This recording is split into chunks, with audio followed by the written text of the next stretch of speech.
দর্শক, এভারকেয়ার হাসপাতালের সামনে আছেন সহকর্মী মনিরুল ইসলাম মিন্টু। সবশেষ তথ্য জানতে সরাসরি যুক্ত হচ্ছি তার সঙ্গে। মিন্টু, এই 1 মাস 10 দিন তিনি সেখানেই চিকিৎসাধীন ছিলেন। আজকে তাকে তার মরদেহ হিমঘরে রাখা হয়েছে। যারা রাজনীতিবিদ রয়েছেন তারা যেমন এবং সর্বস্তরের মানুষই কিন্তু সেখানে ছুটে যাচ্ছেন। আপনি সেখানে আছেন, কি দেখতে পাচ্ছেন?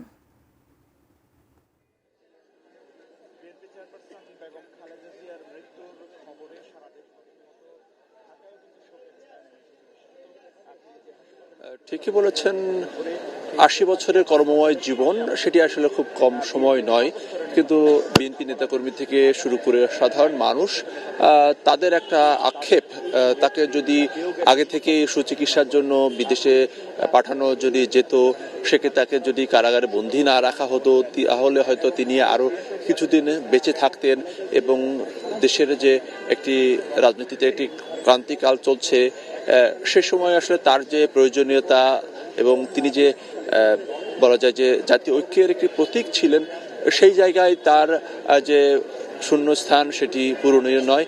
এমনই আসলে নানা আক্ষেপ ঝরছে বিএনপি নেতাকর্মী থেকে শুরু করে সাধারণ মানুষের মধ্যে। নায়াসিনামাইড ও স্যালিসাইলিক সমৃদ্ধ লিলি ফেস ওয়াশ যা ফেসের ডেড স্কিন সেল দূর করে দেয় দ্বিগুণ ফাস্টার ব্রাইটেনিং।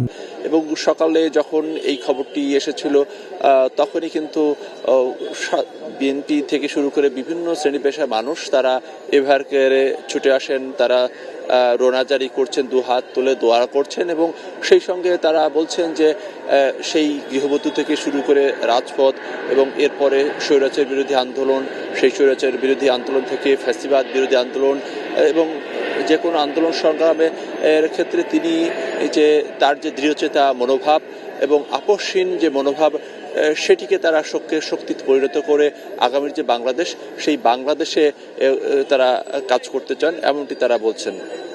এবং তার মৃত্যুতে রাষ্ট্রীয়ভাবে 3 দিনের যেমন শোক ঘোষণা করা হয়েছে, সেই সঙ্গে বিএনপি পক্ষ থেকেও 7 দিনের শোক কর্মসূচি ঘোষণা করা হয়েছে। এবং আপনি জানেন যে আগামীকাল দুপুরে মানিক মিয়া এভিনিউয়ে সংসদ ভবনের দক্ষিণ প্লাজায় তার জানাজা অনুষ্ঠিত হবে।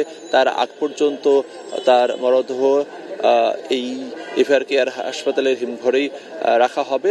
তো আমরা একটি সূত্র থেকে জেনেছি যে বিএনপির ভারপ্রাপ্ত চেয়ারম্যান তারেক রহমান তিনি রাতে এভারকেয়ার হাসপাতালে আরেকবার আসতে পারেন, তবে সে বিষয়টি এখনো দলের পক্ষ থেকে নিশ্চিত করা হয়নি।